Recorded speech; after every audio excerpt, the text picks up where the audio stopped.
यूँ तो हमारे देश की पुरानी इमारतें और धरोहरों की अनगिनत खासियतें हैं, लेकिन एक चीज़ जो उन्हें बाकी सबसे अलग करती है वह है उसकी बनावट, उसका आर्किटेक्चरल स्टाइल। अस्सलाम वालेकुम दोस्तों, आज हम फिर मौजूद हैं एक नए ब्लॉग के साथ।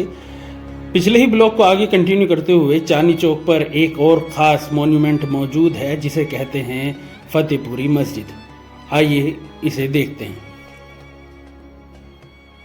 अस्सलाम वालेकुम दोस्तों, मेरा नाम है मोहम्मद उबैद खान और आप देख रहे हैं उबैद खान रिकॉर्डिंग।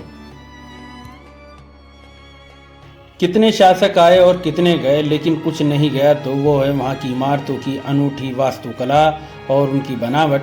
आज आपको हम इस सफ़र में ऐसी ही एक इमारत की वास्तुकला के दर्शन कराएंगे जिसका नाम है फतेहपुरी मस्जिद। यह मस्जिद भले ही देश के अन्य जानी पहचानी और बड़ी मस्जिदों की तरह लाइमलाइट में ना हो, पर वक्त के थपेड़े और बहुत से उतार चढ़ाव से गुजरी चांदनी चौक की रौनक बढ़ाती फतेहपुरी मस्जिद अपने आप में एक लाजवाब निर्माण कला की मिसाल है। सड़क के एक कोने पर बना है लाल किला और उसके बिल्कुल सामने है फतेहपुरी मस्जिद। सड़क के आखिरी कोने पर भीड़ भाड़ वाली सड़कें पार करके जैसे ही आप फतेहपुरी मस्जिद के पास पहुंचेंगे, आपको ऐसा महसूस होगा मानो सारी भाग दौड़ और शोर कहीं पीछे छूट गया है।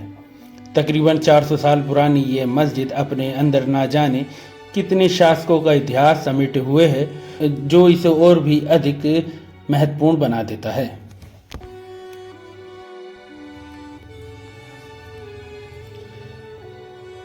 फतेहपुरी मस्जिद भारत में 17वीं सदी की एक मस्जिद है जो भारत के दिल्ली के पुरानी दिल्ली के इलाके में चांदनी चौक की सबसे पुरानी सड़क के पश्चिमी कोने पर मौजूद है। फतेहपुरी मस्जिद का निर्माण 1650 में फतेहपुरी बेगम द्वारा कराया गया था, जो सम्राट शाहजहां की बेगमों में से एक थी जो फतेहपुरी सीकरी से थी, और ताजमहल की मस्जिद का नाम भी उन्हीं के नाम पर रखा गया था। 1857 के युद्ध के बाद अंग्रेजों ने मस्जिद को राय लाला चूनामल को 19,000 रुपये में नीलाम कर दिया था, जिन्होंने मस्जिद का संरक्षण किया। बाद में 1870 में सरकार ने इसे 4 गांव के बदले में अपने कब्जे में ले लिया और दिल्ली दरबार में इसे मुसलमानों को वापस कर दिया। जब अंग्रेजों ने मुसलमानों को पुरानी दिल्ली में वापस आने की इजाज़त दी, अकबराबादी बेगम द्वारा निर्मित एक ऐसी ही मस्जिद जिसे अकबराबादी मस्जिद कहा जाता है, उसको अंग्रेजों ने नष्ट कर दिया था।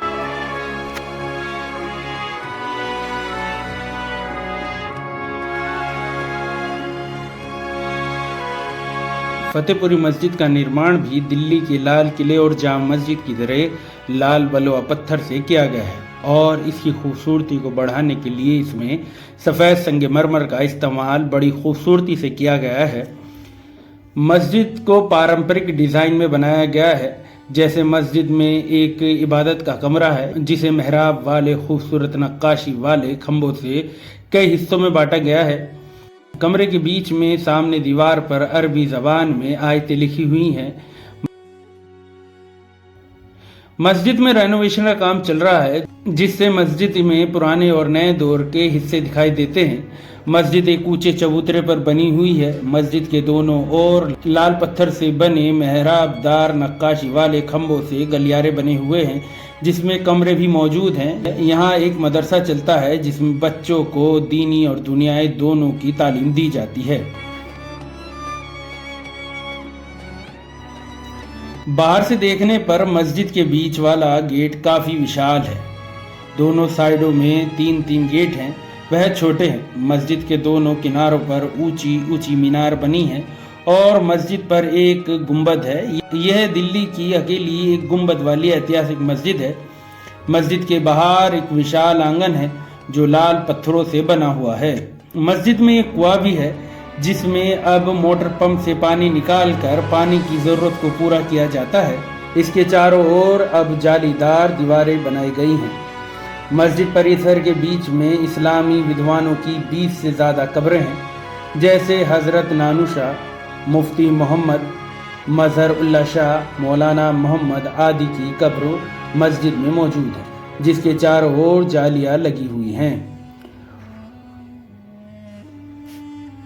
इसके बराबर में आगे चलने पर एक संगमरमर से बना हुआ पानी का कुंड टाइप सा है, जिसके बीच में एक फव्वारा लगा हुआ है। ये छोटा सा तालाब वजू के लिए इस्तेमाल किया जाता है।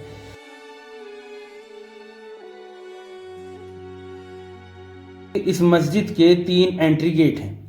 मुख्य गेट लाल किले के सामने है और 2 उत्तर और दक्षिण में मौजूद हैं। कोनी वाला गेट खारी बावली की ओर और दक्षिणी गेट कटरा बैरियान की ओर खुलता है। 1857 में अंग्रेज़ों ने मस्जिद को काफ़ी नुकसान पहुंचाया और बाद में इसे नीलाम कर लाला राय चूनामल को बेच दिया।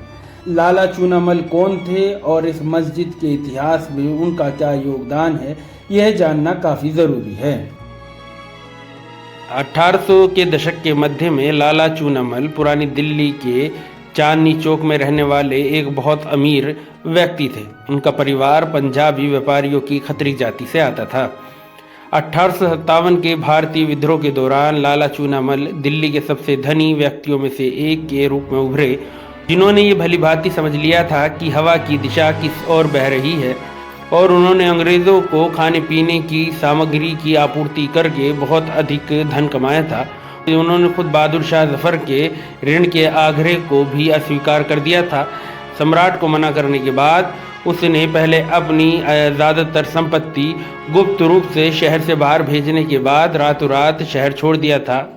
1857 की क्रांति के विफल हो जाने के बाद अंग्रेज़ों ने मुसलमानों को दिल्ली शहर से बाहर निकलने का आदेश दे दिया था, जिसके बारे में मिर्ज़ा गालिब ने ख़ास तौर से लाला चूनामल के नाम का उल्लेख करते हुए दुख बयान किया है कि चूनामल जैसे कम सम्मान वाले लोग अपनी चमचमाती रोशनी वाली हवेली में बांग दे रहे थे और खुशियां मना रहे थे, जबकि पुरानी और कुलीन परिवारों की इज्जतदार लोगों की इज्जत छीनी जा रही थी।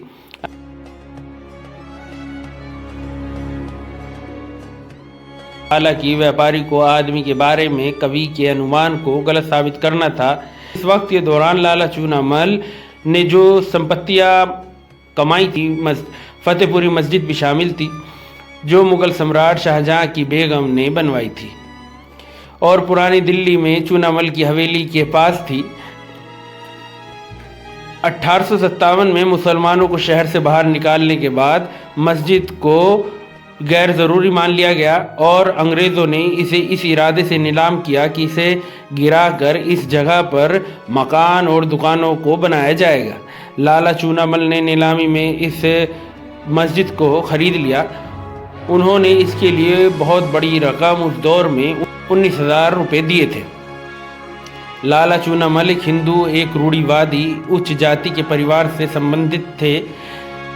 उन्होंने मस्जिद को गिराया नहीं बल्कि उसे संरक्षित किया। उन्होंने ऐसा इस कारण के बावजूद किया कि इस इलाके में कोई मुस्लिम नहीं था जो मस्जिद में इबादत कर सके। उन्होंने बस मस्जिद को बंद रखा और एक दार्शनिक हिंदू की तरह समय बदलने का इंतज़ार किया। 20 साल बाद 1877 में अंग्रेज़ों ने मुसलमानों को दिल्ली में दाखिल होने की इजाज़त दे दी। दिल्ली में दाखिल होने पर लगे प्रतिबंध को हटा दिया। यह 1777 में दिल्ली दरबार के समय किया गया था, जब महारानी विक्टोरिया को भारत की महारानी घोषित किया गया था। इस समय मस्जिद को अंग्रेज़ों ने अपने कंट्रोल में ले लिया और मुसलमानों को इबादत करने के लिए उपलब्ध करा दिया। मस्जिद के बदले लाला चूनामल के परिवार को 4 गाँवों की संपत्ति मिली। ये भी बताना ज़रूरी है कि ऐसी ही एक मस्जिद अकबराबादी मस्जिद, जिसे शाहजहां की एक अन्य बेगम ने बनवाया था, समान परिस्थितियों में बच नहीं सकी। वह मस्जिद लड़ाई के दौरान ब्रिटिश तोपों की आग का शिकार हो गई और बाद में एक ही खंडर रचना के नीलाम कर दिया गया। यह मस्जिद आज भी एक्टिव है। इसमें 5 वक्त की नमाज बाजमात होती है। लाल पत्थरों से बनी ये मस्जिद मुगल वास्तुकला का एक बेहतरीन नमूना है।